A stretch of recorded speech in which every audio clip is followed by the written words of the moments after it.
this month, next week on Wednesday, together with the Cabinet Secretary for Education, CS Migosi. But Honorable Speaker, allow me also, Honorable Speaker, now that I have the mic, to also ask members.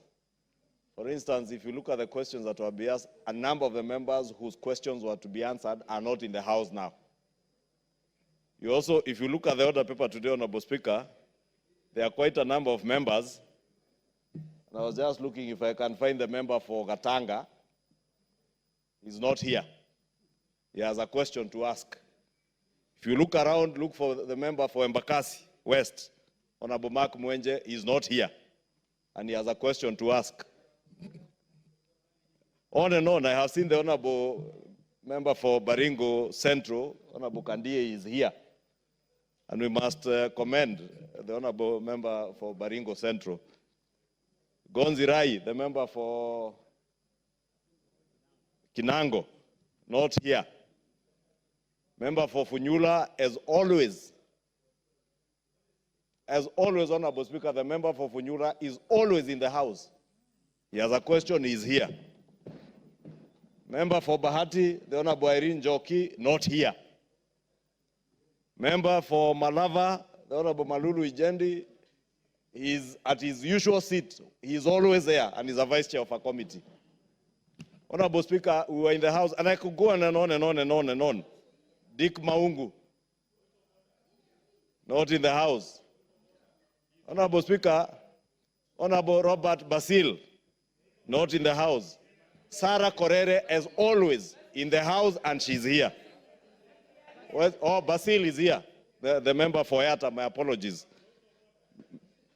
Rael Kasiwai, she sits somewhere.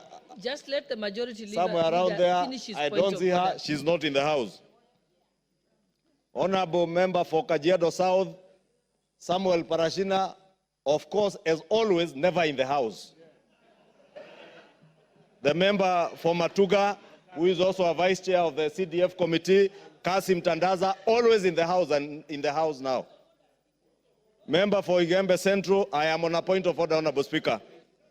Daniel Carido, always in the House. Members, he's here, Honorable the Speaker. majority leader is on a point of order. Sarah Korere, you will have an opportunity. So The member for Mwingi West, Charles Ngusia CNN, always in the House, but he's not there now. Member for Kolomani Shinali, usually on and off in the House, is not here. But Honorable Speaker, what point am I making? We were in the leadership conference last week. Honorable Speaker, under the able leadership of the chair of the Parliamentary Service Commission and also our speaker, and part of the issues that were raised by members in that conference is House attendance.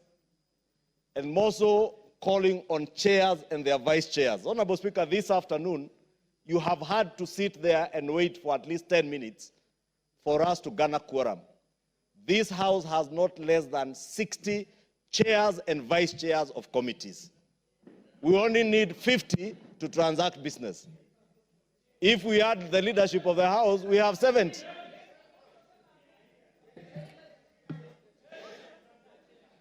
Honorable Speaker, I counted the chairs who were in the House at the time you asked for the quorum bell to be rung.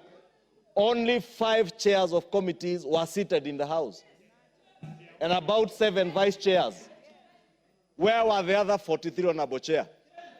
I want to say, Honorable Chair,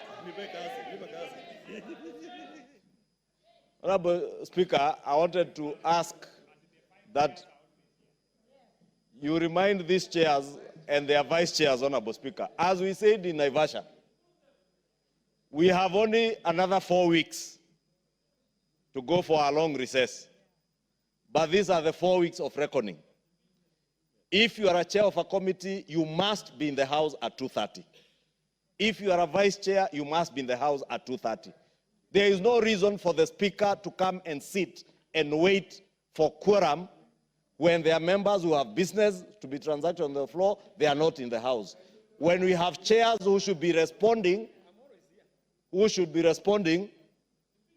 and this kind of behavior, Honorable Speaker, the member for Imenti Central should know we are not in a marketplace in Imenti Central for him to walk in and shout that he's here. He knows he should also have been here at 2:30. Honorable Speaker, I was saying it's imperative that we reiterate from your seat, Honorable Speaker, the need for members to be in the House, especially chairs and their vice chairs, because even if all these members who have to ask questions were in the House, Honorable Speaker, and statements, you need those chairs and their vice chairs to respond and tell you when does the member expect an answer. And probably that is why the members who are even coming to ask questions are not here, because there will be nobody to respond to them. And let me tell chairs from both sides of the House, if you are a chair of a committee or a vice chair, please take your work seriously. If you do not, we have another 280 members who can take those positions. Do the honorable thing. If you don't have time for the House, just do the honorable thing. And you know, we're in this season, the season Junet Mohammed calls the season of impeachment. I am not encouraging anyone to impeach anyone. But if need be, please impeach these chairs and their vice chairs if they can't be in the House. Please impeach them. Thank you, Honorable Speaker. I think, honorable members, what the honorable majority leader has said is part of what was resolved during the leadership retreat in Mombasa. I know that members have actually proposed that those chairpersons be changed, but I will restrain myself from putting that question until the substantive speaker is in the chair. But meanwhile, before we proceed, what's your, member for Kitutu Masaba, what is your point of order? No, please sit down. There's someone else on their feet. Thank you, Madam Speaker.